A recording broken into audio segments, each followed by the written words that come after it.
that if somebody gives free labor, they have no value. All of our labor, all of our work is measured in some value, and we get stratified on that basis. The more educated you are, the higher paid you are. The less educated you are, the less rights you have, the lower amount of money that you make. So this has been a construct of our country for some time, and the reassertion of what's called, and this happened during Reconstruction, was the slaveholders' rebellion. They lost the war, but then they won, or you might say the Civil War was just a battle.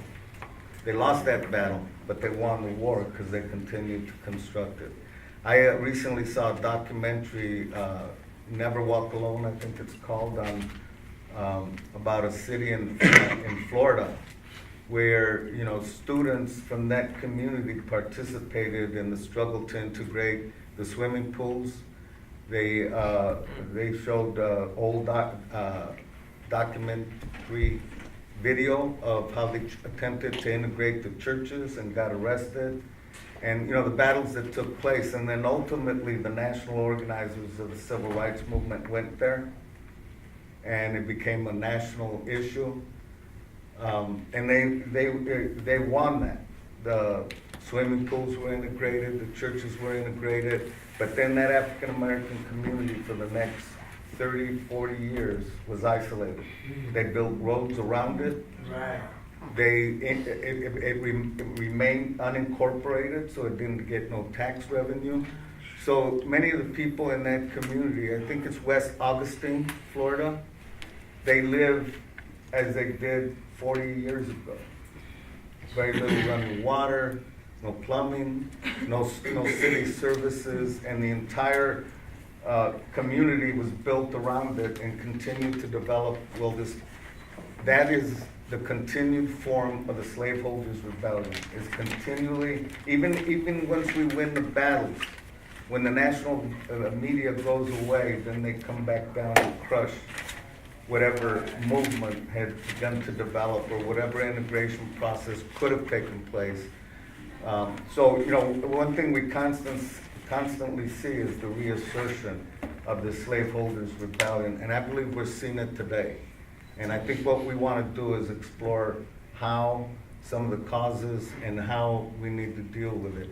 So I would like to begin by introducing, I'll introduce each individual as I ask them the questions.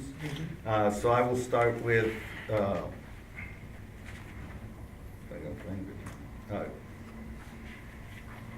Galen Tyler, who is formerly a homeless father. He was an organizer for the Kensington Welfare Rights Union from 1997 to 2003.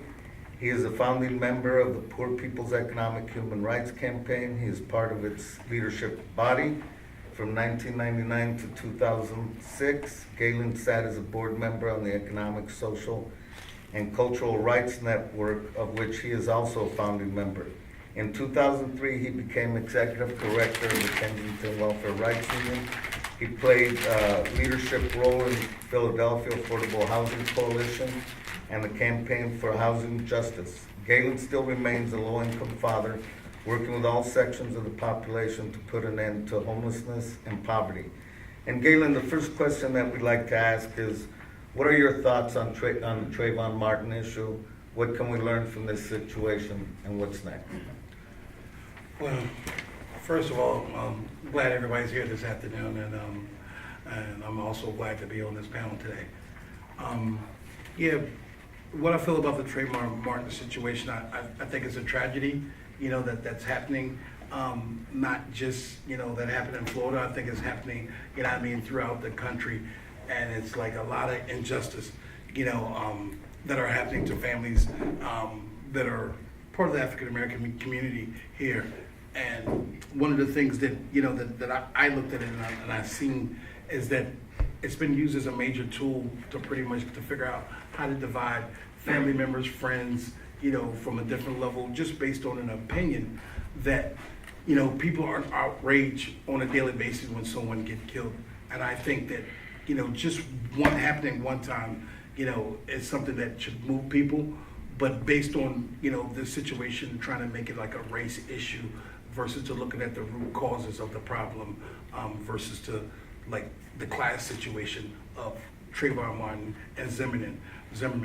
They're making it, trying to, just, use the race to be able to divide people, that some might think that you should defend someone, you should hurt someone if you think someone's hurting you. And then there's other people who think that, you should mind your business and let the police, do police work. And so I just think that, the Trayvon Martin is a tragic situation that, people should be trying to look at, the reason why it made national media and why it's being blown up all across the board versus to like the thousands that died, this type of way every year. And look to your friends and family members and see the type of discussions you've been having in the past, and seeing if just a little difference of the opinions have divided y'all from like not being Facebook friends, not calling each other, not talking to each other, not doing all these different types of things, because just something that happens on a daily basis, but the media just want to figure out how to blow it up. And I think they doing it at a crucial time where the economic situation in this country is so devastating that people from all walks are starting to unite, because they're starting to see that the same thing that's affecting people in the rural community is affecting us in the inner city. The same thing that's affecting African Americans are affecting whites. And so in a time of like major crisis in this country where everybody is being adjusted to a lower standard of living, along with all the celebrity stuff that they threw out there, I think they used this Trayvon Martin thing as a dividing issue. Okay, thank you, Galen. And now J.R. Fleming, who is a member of the Chicago Anti-Eviction Campaign, which he founded in 2009. Fleming grew up in Cabrini Green, one of Chicago's once vibrant neighborhoods. Fleming's work involves taking over houses in the Chicago area that are not inhabited. He has provided housing to homeless families who are homeless and are unable to find shelter. This past year, the anti-eviction campaign freed up 20 abandoned properties, fixing up the buildings and allowing homeless people to move in. And I also read an interesting article about you in the New York Times. Thank you. Okay, so JR? It's an ongoing process taking homes. So I don't want to just say it's 20 because there's guys in the audience that are still taking homes as well as folks in Chicago right now. So it's an ongoing process. It's not stopping. Okay, and what are your thoughts on the Trayvon Martin case? And what can we learn from this situation and what's next? I think it's a reflection of bad legislation and lobbyists. I was always the talk that, as we oppose, we need to propose. So I believe that this case give us a greater demand to organize better, collectively, to work to change policies in this country. But I think overall, it just become accepted behavior of bad policy in this nation as it pertains to black men, and period. Politicians, professionals. Black men have been marginalized since the beginning of the time, and you alluded to that about slavery and free labor. I think that some of the things we should learn from this is that we all human beings, and that this is, no disrespect to the civil rights movement, but this is a fight for human rights. If this is the pattern of America behaving towards black, one thing that is consistent in America is there's a saying, today me, tomorrow you, right? So you just find a new group to pick on. And from that, we learn that it's dog eat dog. So I think, there's an opportunity right now while a lot of people heated to really organize collectively and focus on solutions to this. Because the only thing I learned from the Trayvon Martin case was it's consistent with America, It's consistent with America, A nation that does not respect, people from a dignified point of view, and it does not protect these individuals. But yet she would militarily enforce these same rights for other people across the world. And I just think it's a reflection of America. But it shouldn't be a reflection of the people. I think there's an opportunity for the people to paint a different picture of America. If not our generation, at least the next generation. So what I learned from this is that a lot of people was upset You know, and sort of like Brother Gaten said, you know, they was using this as an opportunity to gain celebrity, you know, to push their political agenda. In fact, when it should have been a discussion about when would black men be looked at as human beings in America, you know, first and foremost, and when we start to treat our neighbors like human beings and respecting their human rights, we'll have a better society regardless of what type of policies and politicians and people like that are in place. So I learned a lot from this Trayvon Martin case. But I learned that more than anything, it has brought some people together. Okay, thank you, JR. Next is Head Rock. For over the past 10 years, Head Rock has been regarded as the best that DC hip hop has to offer. Dubbed the mayor of the DC hip hop, Head Rock has come to embody the passions, hopes, and dreams of a wonderfully talented and all too often overlooked DC music scene. His unparalleled ability to reach music lovers of all tastes puts him on par with the established national recording artists in both music creation and live performance. In 2004, Head Rock released his solo debut, The Return of Black Broadway, to rave reviews and top chart position on college and underground radio. In support of this album, Head Rock toured Europe and the US West Coast, doing interviews, appearing on radio stations, and delivering life-changing performances for thousands of fans. The grassroots movement helped to earn Head Rock the 2005 WMAA Award for Hip Hop Album of the Year, and one of my new best friends. Oh man, that's all right right there. Can't go wrong with that. Again, you know, the question, what are your thoughts on the Trayvon Martin case, and what can we learn from this situation, and what's next? Thank you very much, and thank you everyone for being here. My response will be a poetic one. Y'all mind that? I want to also say I have the honor of being the poet laureate for the Green Shadow Cabinet, and Wow. if it pleases my contemporaries, I like for this to be my official Green Shadow Cabinet poet laureate response to the Trayvon Martin Zimmerman not guilty verdict thing, right? All right, so it goes like this. It's not the hoodie, it's the skin. Being black is my mother's loving sin. It's not the hoodie, it's the skin. They shoot to kill cause I'm African. It's not the hoodie, it's the skin. They still won't accept me as American. It's not the hoodie, it's the skin. No matter how many wars we fight with them in. It's not the hoodie, it's the skin. They only love me when I help them win. It's not the hoodie, y'all. It's the skin. Hold on, I gotta catch myself up, right? When me, they don't, but others, they let blend. It's not the hoodie. It's the skin.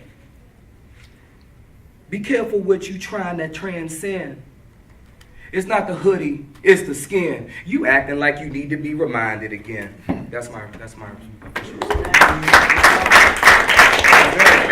And that's why I have not participated in the hoodie avatar thing, because it ain't the hoodie. He didn't get killed for the hoodie. Yeah, He got killed for the skin. that's right.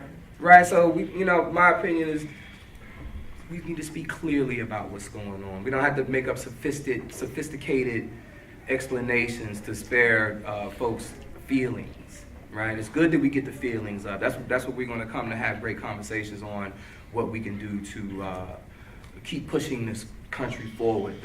Since the founding of the country by those of supremacist mind state, those who are on the opposite end, we have been working to push this country forward, and that work continues, right? So, and the last thing I'll just say is that all this is going on, don't lose your hope.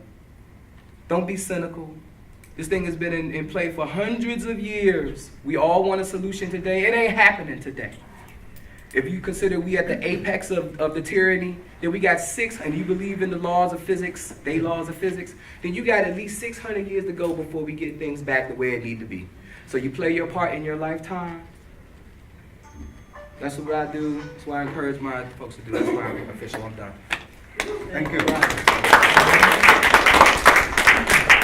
Okay, last is my other comrade and friend in the trenches, Shamako Noble, who is an artist, organizer, and author that is based out of the Bay Area in California. As an artist, Shamako has performed all over the United States and shared the stage with such acts as Talib Kweli, Zion I, the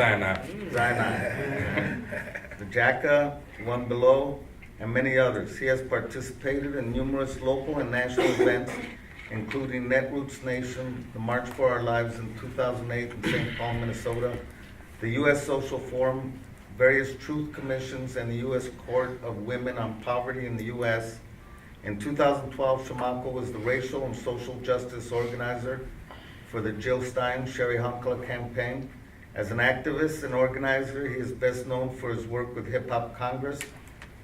Shamako helped co-found the Congress along with Rial Robinson. Shamako also currently serves as the Director of Education for the Hip Hop Congress, a grassroots organization whose mission is to inspire civic action and cultivate cultural creativity. Shamako, we'd like to know your thoughts on the Trayvon Martin case and what can we learn from this situation and what's next? So I'm gonna, because we got a lot of questions, so I'm gonna keep this quick.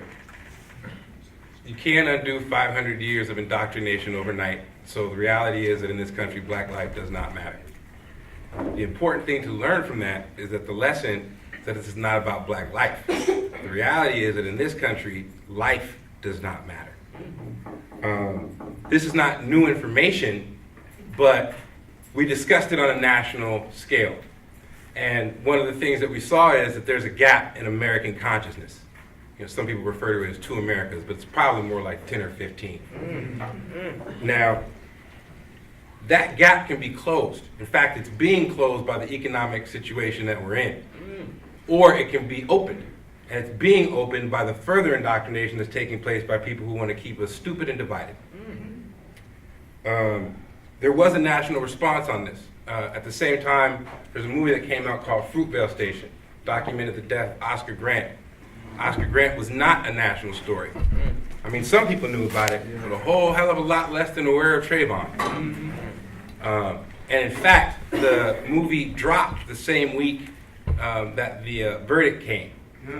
And some people still don't know about the movie, right?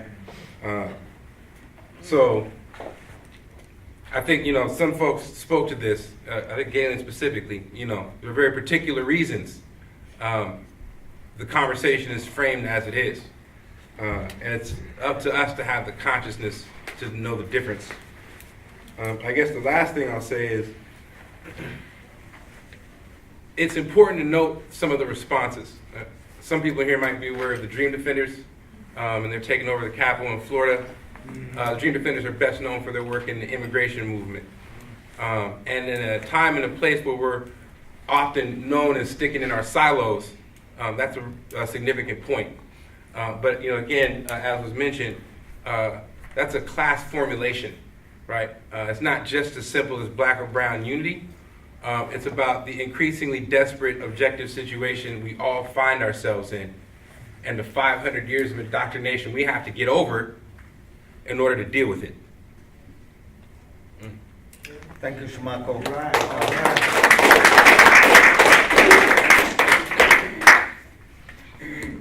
Knowing that we still in this country, despite everything that's happened over the last 50, 60, 70 years and advances by inches that have been made, we still have segregated communities with higher unemployment than other sections of the country. We have more blacks in prison than, you know, in percentage-wise. You know, so how does the plight of the black man reflect the larger plight of America and the planet as a whole? Galen? It's kind of difficult because you know, the realities of like day-to-day, you know what I mean, stuff that people go through isn't, you know what I mean, part of the big overall plan.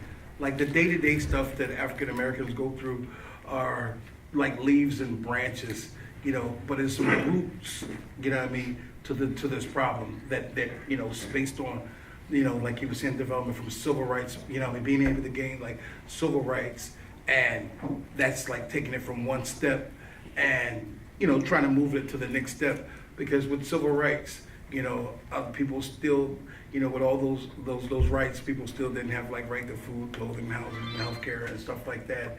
And so, you know, to move that, you know, I mean, taking it to the next step, you know, like the plight of men, I look at it from a standpoint of like, I see myself connected to, you know, to Caucasian men, you know what I mean, Hispanics, you know, whites, Asian. I don't see a difference in a sense of like this overall big plan that's being done, you know what I mean, to the masses of men in this country.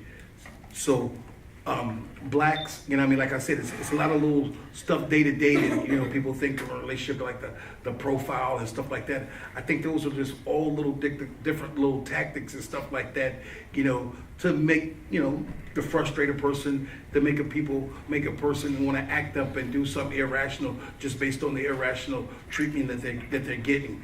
But on an overall level, it's designed, you know, and it's not, I don't know, it's just so easy for me to see how it's designed and set up for the masses of this people in this country to get adjusted to a lower standard of living.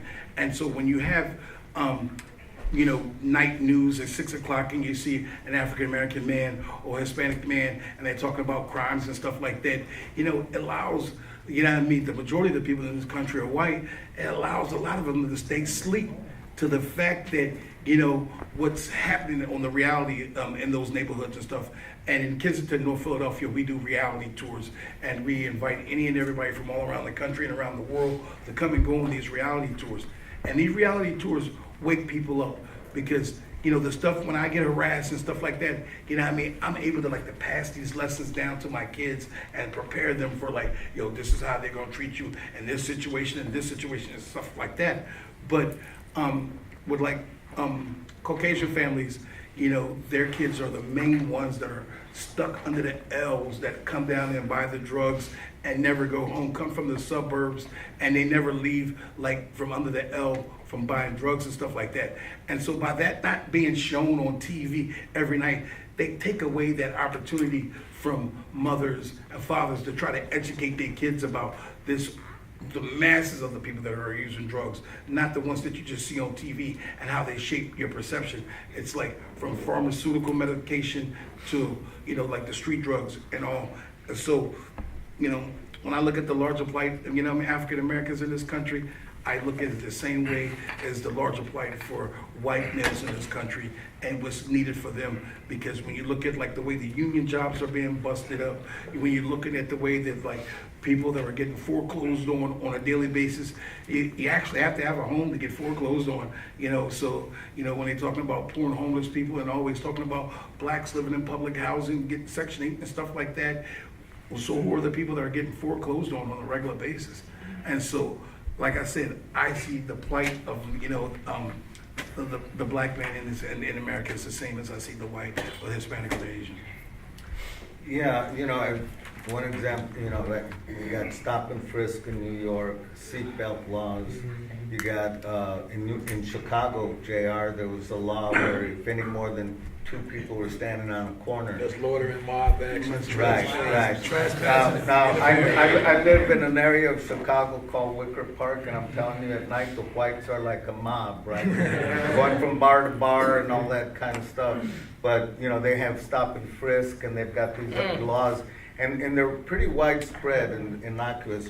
JR, how does the plight of the black man reflect the larger plight of America and the planet as a whole? Wow. Well, I would say that the plight,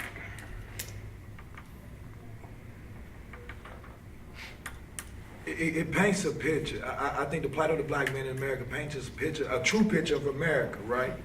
It removes the sheet off, the cover off everybody, the veil, the cover off the face. It shows America for who she is. A nation that claimed to protect the rights of all people across the planet, yet in her own backyard, she exploits, destroys, and oppresses, imprisons black man, right? For the littlest of charges. She has discrimination. She has discriminatory practices and policies when it comes to enforcement of laws on behalf of people of color. You know, especially black men. We can't. We say this. We supported the DREAM Act, right? We support our Latino brothers and sisters. We support the undocumented people, brothers and sisters that come into this country looking for a better way. Black men have been undocumented in this nation since the beginning of time. We can't get housing, we can't get jobs, we can't get education, we can't get health care, and we're not assured that we cannot avoid violence or economic opportunity. So we have been undocumented since the beginning. And there's not a conversation about that, right? And I think this is part of the plight of America, separate and unequal, right? And we always talked about this. You know, it existed during the civil rights movement when they say, okay, you can be a man. You want to say, I am a man, you can be a man. You're going to be a black man, not an American, not a human, and you're still going to be 3/5 of a man, and you're still going to be here to be exploited. But we will see you as a black man. So we recognize that you might be a man, but we're not going to give you the rights of all men. You follow me? So I think this is not just the plight of black man in America. This is the plight of black men across the earth, how we are looked at, how we are treated. You know, this is in America by the government, by the corporate systems, and sometimes even in the non-for-profits. You know, it's a plight. It's always going to be an uphill battle. And I think this is what impacts the planet as a whole. Because this is the conversation people don't want to have about black men and how they're viewed across the planet. And that impacts the planet as a whole because it excuses the activity of nations like America to go into foreign countries and exploit them, because this is consistent with her habits and a reflection of her nature, because she has a basis and a model of doing this to the black man and the black people as a whole. So I think the plight of the planet is going to be when we say something about the black man and begin the process of helping the black man, we begin to change society. And I can only give you a historical context of when I've read about this during the civil rights movement, when the other movement said we see the plight of the black man and the black woman, but mainly the black man and all these inequalities. So you had the labor movement assisting them, you know what I'm saying, the anti-war movement assisting them, and they were gains from that, right? And I think when this nation moves back towards that, we'll start to see a change in one America, and we might actually be a model that the rest of the world see fit, worthy enough of following. Thank you. Ed, how does the plight of the black man reflect the larger plight of America and the planet as a whole? Well, I wrote down some notes. The plight of the black man, what that means to me, we're dealing with the emasculation of strong black men. That is always underway. To emasculate strong black men whose role in America, as I see it, in the people whose company I'm blessed to be in, has really been, since being brought to America, has really just been to defend the family. We've just been defending our families, protecting our women and our children, like anybody else does and from their culture. You know, but when it comes to us, they emasculate us, and I do literally mean that, right? There is a history of of cutting off the things vital and necessary to even procreate while hanging from trees. That's in the history of our country, right? You know, but that's the old school way. And the new school way, and that emasculation is still going on psychologically, you know, even though it may not be happening, you know, literally as much. The new thing is the effeminization of black men. As a strong, I can't get anywhere. I'll tell you my own personal experience. That's all I can tell you.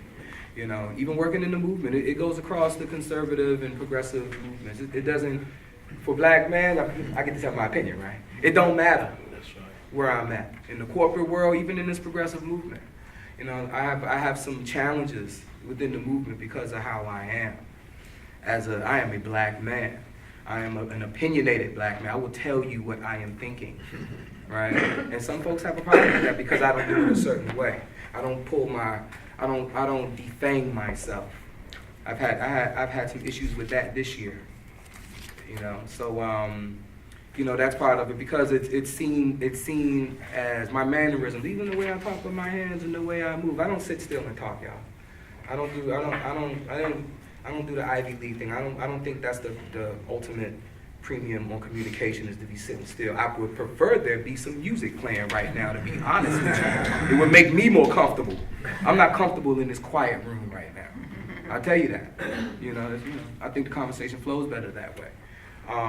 But anyway, moving along, and these things are done in the media, in society, and that's the way in their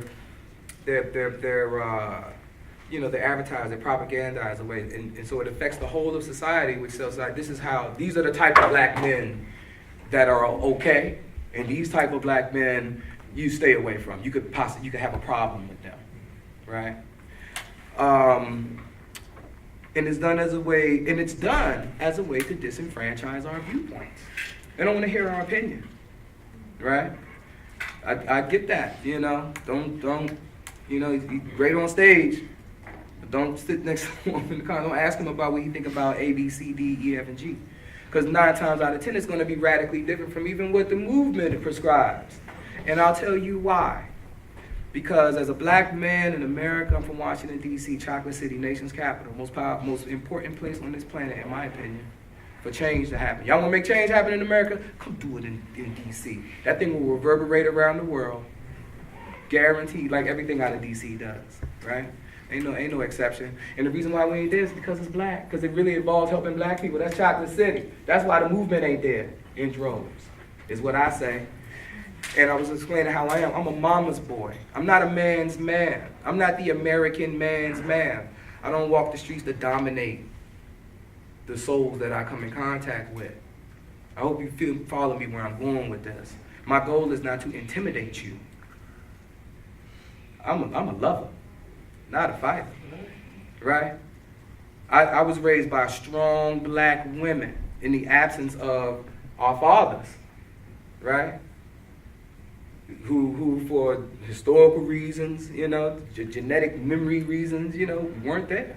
But it didn't make a difference because our women, my mama and my grandmama and my aunts assumed that matriarchal role, you know, which, you know, kind of goes back over to the continent and some cultures on the continent. So it really ain't out of place, to be honest with you, right? And so what's my job? My job is to defend the women. That's how I'm geared. I'm geared that way. I get more conflict with, I get into this alpha male thing sometimes with men, but I don't have that problem with women, right? I'm not even supposed to be on this panel. I wasn't on this panel. Sherry Hawker came up to me and she said, let me tell you how I operate. She said, and look at her, right? All right? Seriously. She said, Hetty, she said, I got this panel with somebody, Shamako or Shahid. Shamako might holler at me first about it. But Sherry was the one that came up to me. Shamako asked me about it. I was like, Sherry came up to me. And she said, I want you to be on this panel. She said, but you doing it too. I was like, I told her the same shit I told Shamako. I told her the same thing I told Shamako. She said, I want you on this panel too. And I said, yes, ma'am, that was it. I canceled everything that I was going to do. Because that's what I respond to naturally, right? So, and that's powerful. And so is America going to popularize that? Our corporations going to popularize that this woman, you know, who's not directly blood related, can walk up to someone who's considered to be a little, you know, and get me to move like that? Nah, it would mean too much. Because then maybe some other sister would try the same thing with another powerful brother in the neighborhood who's known to be a bit of a menace or a monster in the neighborhood, and they come to find out he a little teddy bear. Imagine that. So that's my piece, I think. Okay, Shamako, how does the plight of the black man reflect the larger plight of America and the planet as a whole? Well, I'll say as a black man, I'm broke and the country's broke, so we're similar there. They got CDs, by the way, if you want activism. No, so I think, you know, JR partially answered this question in his first response, which is that what we're talking about is human rights. And I'm going to draw a line directly from that into the planning.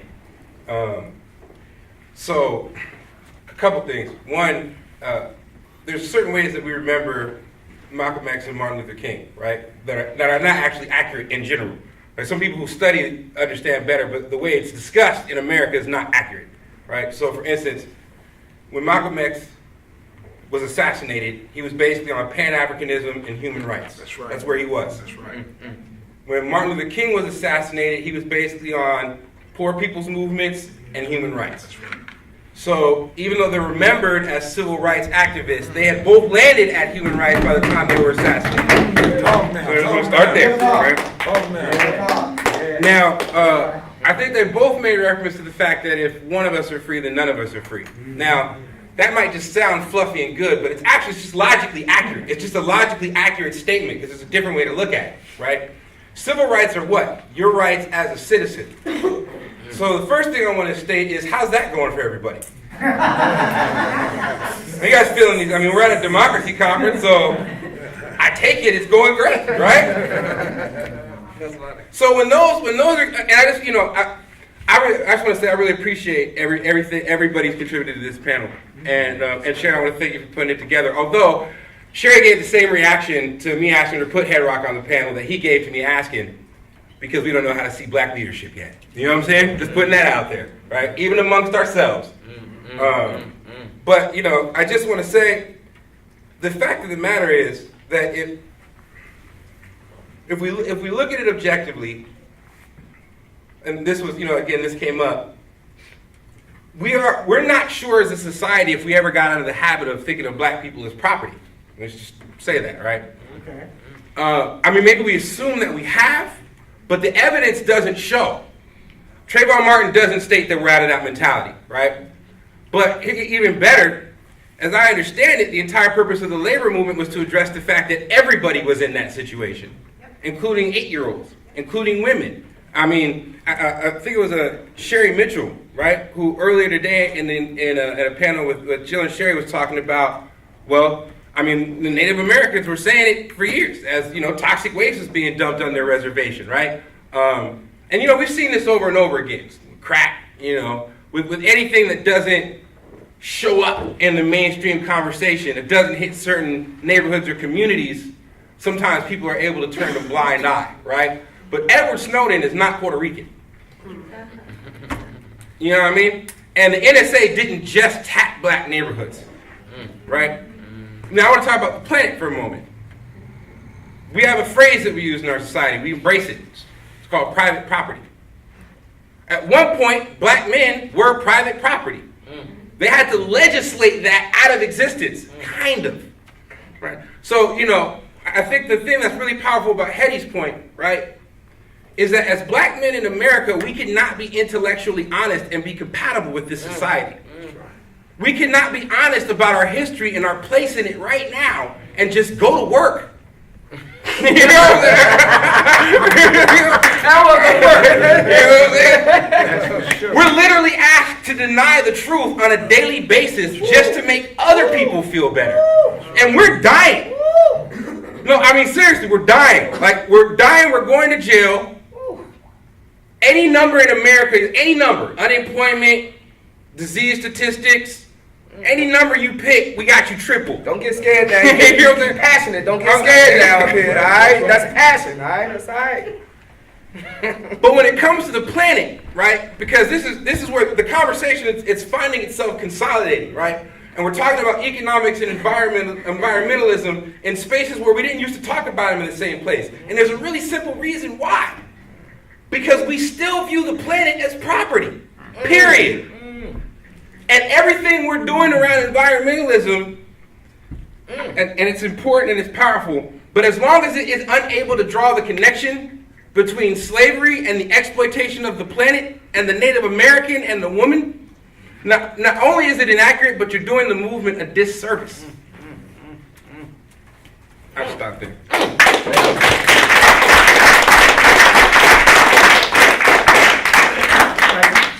Yeah, clearly, you know, we're striking on a certain point, and I think we should explore that a little bit more and confront it. I mean, if we're going to be honest and we're going to be activists, And we're gonna even attempt to build a movement that is based on our concepts of equality, not just as lofty goals, but in day-to-day practice. There's a, we have to, I think, explore this a little bit more. I personally, I grew up with part of my family in the United States, part of my family in Mexico. But we resolved that by sneaking across the border or figuring out some way of, as things happen. And in many cases, our families are pulled apart, have to live separately. Some children in the United States, some children in Mexico or in Guatemala or Colombia or Venezuela. But in the experience of the slaves and the former slaves, at any point in time in the day, you could be ripped up from your family, your children taken away, your wife taken away, your husband taken away. And there's a psychology and a culture that evolves based upon that reality that you can't change. You can't say, I'm going to cross the border, or I'm going to change color, in order to try to hold your family together, or keep your young men from going to prison, or keep your young men from getting so frustrated with the actions of the police that you end up striking out. So, in that part, there's a current in America, and I think that we need to try to address that from the standpoint of, the black experience. What does white supremacy and racism, and what is the difference? Or is there any difference? Have on impacting a collective or class narrative? Okay. Well, I just think, I just think it's tools. I think it's just a bunch of tools that are put out there for perception wise. You know what I mean? Like when you put these tools out there as white supremacists, some of the things that they stand for, it get dropped down on different levels. You know what I mean? By the time they hit the average middle class white family or poor white family, and they join it for different reasons. You know what I mean? They don't join it because they want to look at, domination, of the country and figure out how to be greedy and get more resources from around the world. I think it's just all kind of different perceptions that kind of keep like the poor whites and the working class white, blind, deaf, and dumb. You know what I mean? To like who are the real true enemies in this country are. Because if you make it plain, like everybody's saying, you make it plain, those young guys on the corner with those drugs and guns ain't never left their neighborhood. You know what I mean? They ain't never been to Germany. They ain't never been to Brazil getting all these tourists, these guns and all that stuff. They never been to Colombia. They never been, all down through Latin America, bringing all these drugs back to their neighborhoods and stuff like that. But when you have someone saying like, oh, this is the reason why the wages are getting dropped. You know what I mean? Here's a reason why they want welfare. They want, They want to get some WIC. They want free milk. They want to talk about a society where everybody can live peaceful and happy. Like, the white supremacists, their whole thing is to change that perception so that they keep this whole thing around just keeping us from not uniting on some basic things what we all have in common. Even if you're a skinhead, you still got to eat. You still need a place to live. Right. You still need like an education. You still need some type of health care. It's the same way on all the way to the other spectrum, side of the spectrum. If you're, if you're a black supremacist and you're talking about like, the white man's the devil. Even on that side, you still, until we figure out how to get people all these basic things in common, like what they have in common and get them to unite around that basis, then we'll be able to like get people to talk about the differences and stuff like that, whether you're from the rural South or you're from the North or you're black or you're Hispanic or you're Haitian or whatever the case may be, in this country.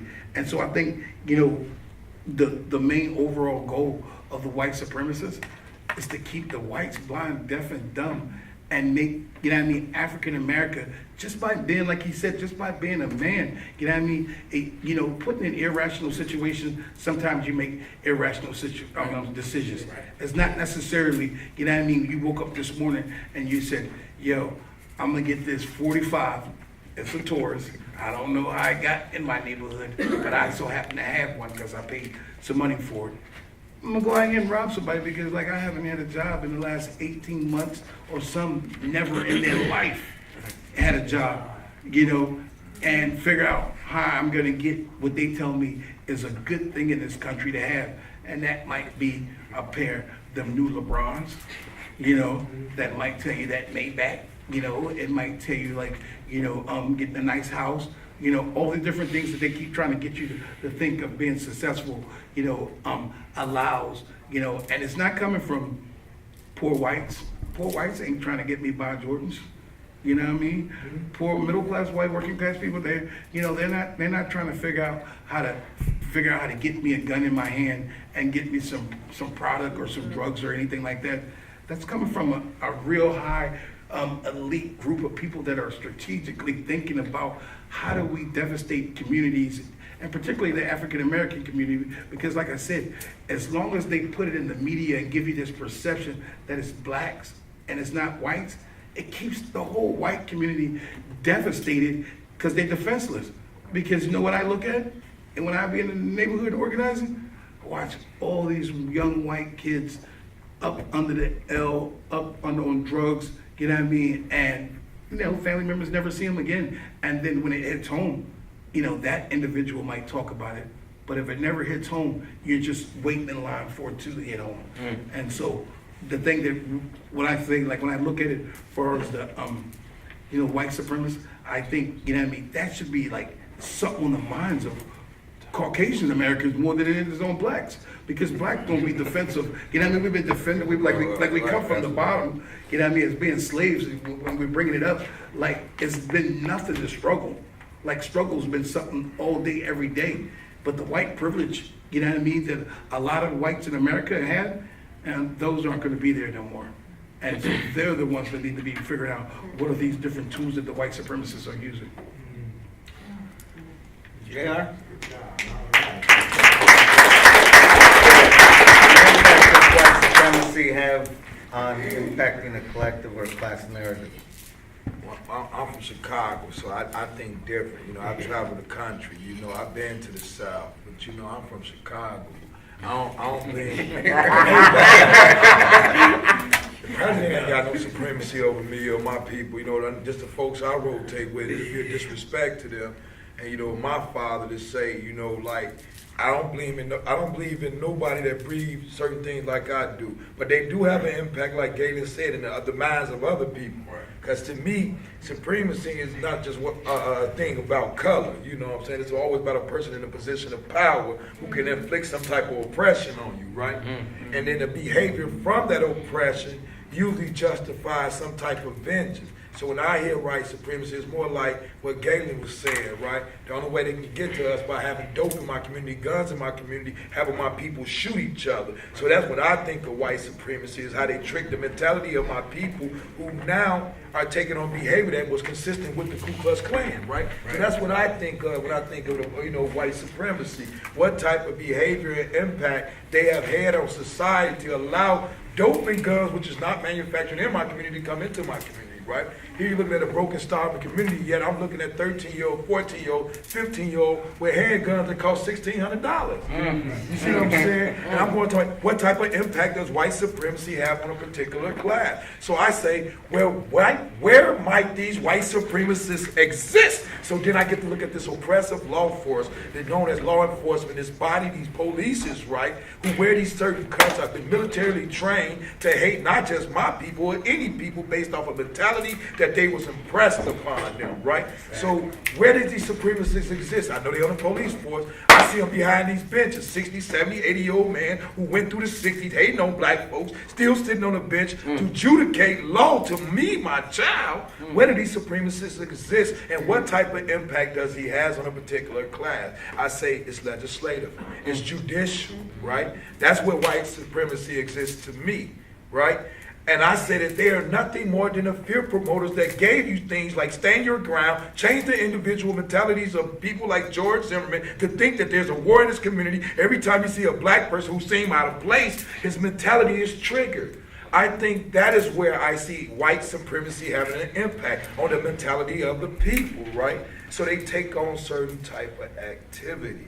Does white supremacy exist in the realm in which I am?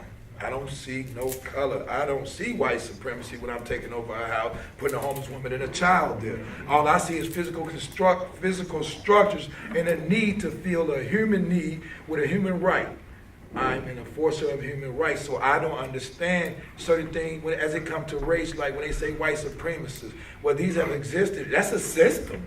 I don't see the individual. I see a system that allows the mentality of people who claim to be supreme of other, but lack certain creative and innovative abilities to move the earth as a whole forward, right? So I don't see white supremacy the way a lot of people see white supremacy. But I do see the reality of earth today and society today.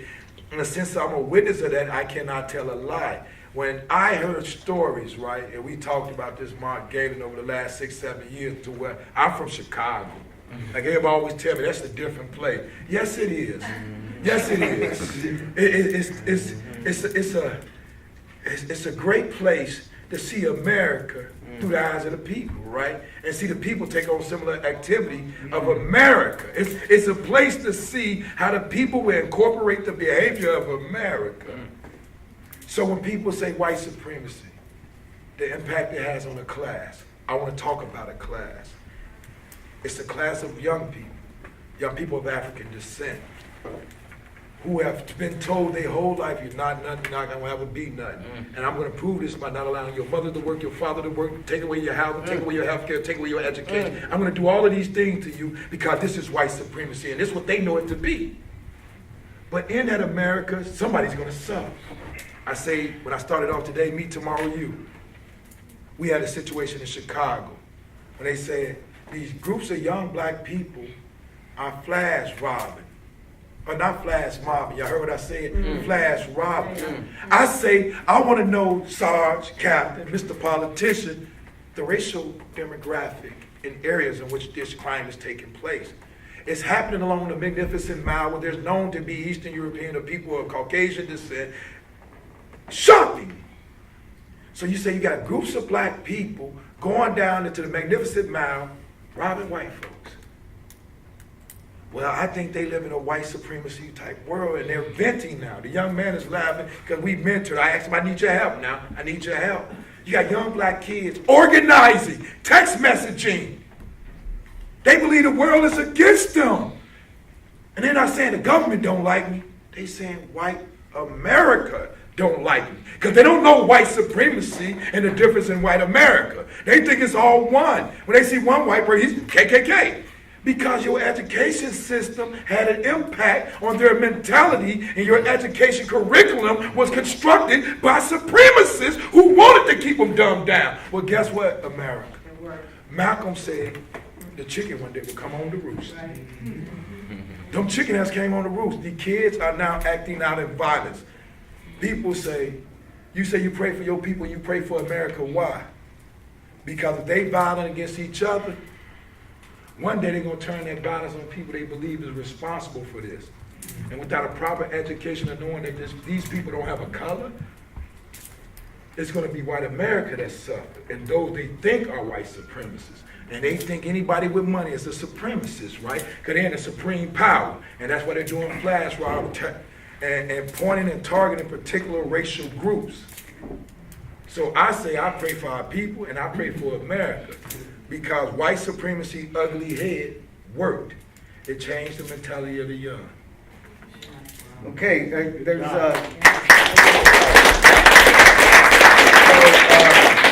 I mean, one of the things I was watching a program and they did a thing sort of on white supremacy and showed, a bunch of Nazis and, skinheads and all that. And they focused somewhat on these two, actually it ended up being three because one of them was a driver, where they just went and looked for blacks and killed them. They killed this woman and this man. you know, and it was done by these they were in the military. They were part of a Nazi military network at Fort Bragg, I think it was.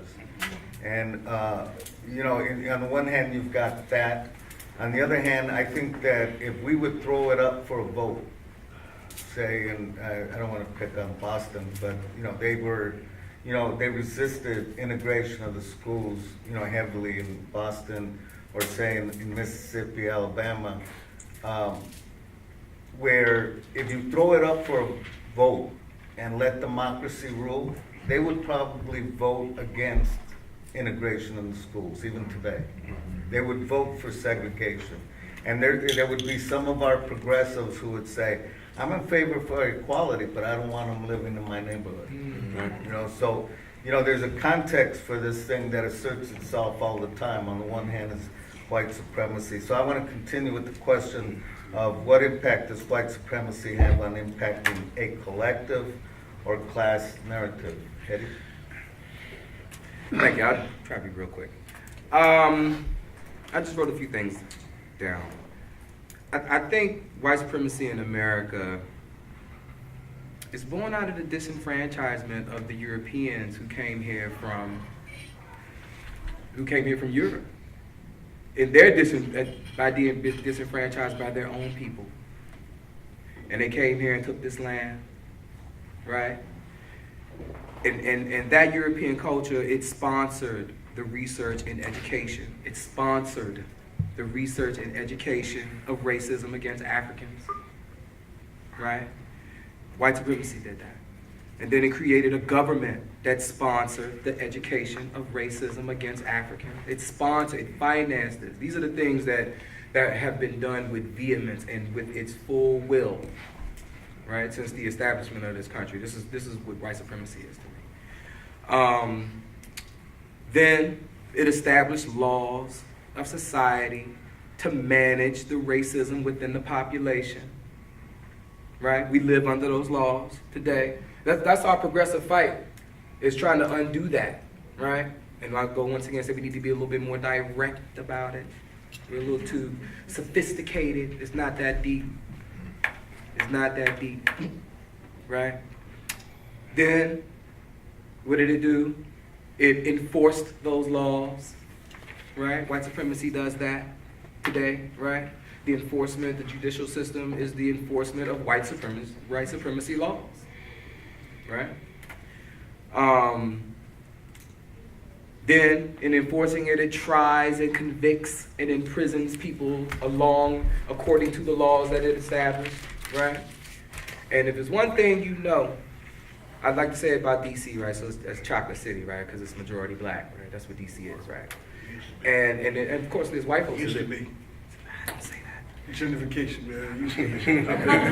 It's still so. Let a brother from Washington D.C. tell you what that city is.